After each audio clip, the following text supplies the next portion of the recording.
বাড়িতে থাকা সবজি দিয়ে বানিয়ে নাও ভীষণ মুচমুচে ভেজ পকোড়া। যখন খুশি বানিয়ে নিতে পারবে, আর এত মুচমুচে হয় যে একবার খেলে আর অন্য কোনো পকোড়া খেতে ভালো লাগবে না। বাড়িতে থাকা পছন্দ মতো সবজি দিয়ে তোমরা ঝটপট যে কেউ বানিয়ে ফেলতে পারবে।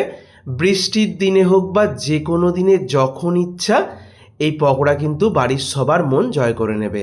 কীভাবে এই ভেজ পকোড়া বানাতে হবে সেটাই দেখাবো। তো বৃষ্টির দিনেই আমি বানাচ্ছি পকোড়াটা, আর বৃষ্টি যখনই হবে তখনই কিন্তু এই পকোড়াটা ঝটপট বানিয়ে ফেলতে পারবে। তো পকোড়ার জন্যই প্রথমেই বলেছি বাড়িতে থাকা সবজি নেব। এখানে দেখো গাজর কুচি, টমেটো কুচি, ধনেপাতা কুচি, আলু, এখানে বিট নিয়েছি, তারপরে এখানে দেখো কাঁচা লঙ্কা, আদা আর পেঁয়াজ নিয়েছি। যারা পেঁয়াজ খাও না তারা পেঁয়াজের পরিবর্তে এখানে ক্যাপসিকাম কুচি অ্যাড করবে। পেঁয়াজ ক্যাপসিকামের মধ্যে যে কোনো একরকম নেবে। এবার সমস্ত যেগুলো আমি ছোটো ছোটো করে টুকরো করেছি সেগুলো এক জায়গায় করে নিচ্ছি। এর মধ্যে যদি কোনো সবজি না থাকে সেটা বাদ দিয়ে দেবে। বিট অনেক বাড়িতে অনেক সময় থাকে না, সেটাও বাদ দিতে পারো, তবে গাজরটা অবশ্যই রাখতে চেষ্টা করো। আর এরকম সব রকম সবজি দিয়ে পকোড়া বানালে সেটা কিন্তু অবশ্যই ভালো হবে। বিশেষ করে ছোটরা কিন্তু খুব আনন্দ করে খাবে। সব কিছুকে একসাথে করে নিয়ে আমি লবণ দিয়ে দিলাম। এবার লবণ দিয়ে সবজিটাকে খুব ভালো করে মিনিটখানেক চটকে নিতে হবে। এইভাবে লবণ দিয়ে চটকালে সবজি থেকে কিন্তু জল বেরিয়ে যাবে আর সবজিটা অনেকটা নরম হয়ে যাবে।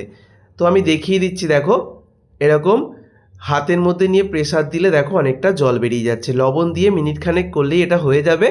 এখন এই জল দিয়েই কিন্তু এটা মাখা হয়ে যাবে, আলাদা করে জল দেওয়ার প্রয়োজন হবে না। এবার পরিমাণ মতো বেসন আমি দিয়ে দিয়েছি। বেসন দিয়ে ভালো করে আর একবার মেখে নিচ্ছি। বেসন দিয়েই কিন্তু মাখাটা হয়ে যাবে। এবার এটাকে মুচমুচে করার জন্য যে কোনো একটা উপকরণ তোমরা অ্যাড করবে, আমি দেখিয়ে দিচ্ছি।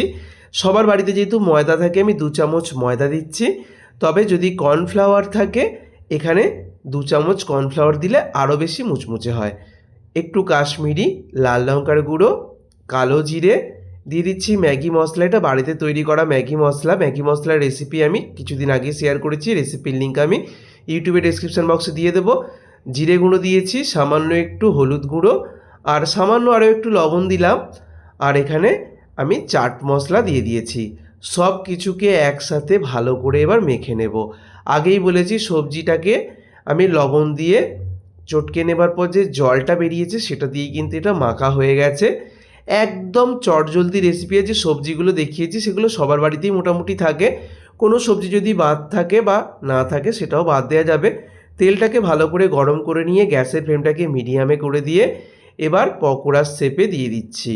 ছোট বড় যেরকম খুশি তোমরা পছন্দ মতো বানিয়ে নিতে পারবে। তো আমি দেখো একটা পিঠ ভাজার পর এগুলোকে উল্টিয়ে দিচ্ছি। আর বিট দেওয়ার কারণে বেশ লালচে ধরনের হয় পকোড়াগুলো, দেখতে খুব সুন্দর হয়। আর দেখতে যতটা সুন্দর হয় খেতেও দুর্দান্ত লাগবে।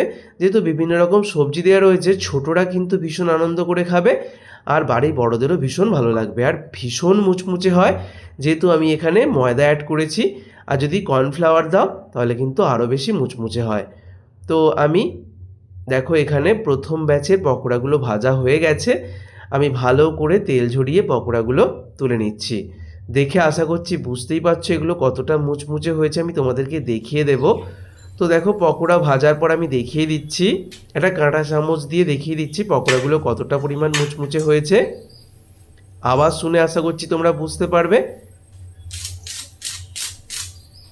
দেখো কত সুন্দর হয়েছে, ঠিক যেরকম পেঁয়াজি ভেজে রাখলে যেরকম দেখতে লাগে ওরকমটাই মনে হচ্ছে। আর ভীষণ মুচমুচেই পকোড়াগুলো আমি টমেটো সস দিয়ে সার্ভ করছি। চা কফির সাথেও দুর্দান্ত লাগে। যখন টানা বৃষ্টি পড়বে তখন বাড়িতে কিন্তু এই পকোড়াগুলো বানিয়ে বাড়ির সবাইকে কিন্তু অবাক করে দিতে পারবে। খিচুড়ির সাথেও ভালো লাগে, ভাতের পাতে ডাল থাকলে এই পকোড়া দিয়েই খাওয়া হয়ে যাবে।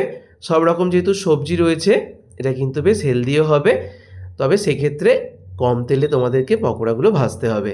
একটা পকোড়া আমি ভেঙেও দেখিয়ে দিলাম। তাহলে বন্ধুরা বাড়িতে থাকা সবজি দিয়েই এই পকোড়া বানিয়ে অবশ্যই দেখো আর আমাকে কমেন্ট করে জানিও। ভিডিওটাকে অনেক অনেক শেয়ার করো। ধন্যবাদ।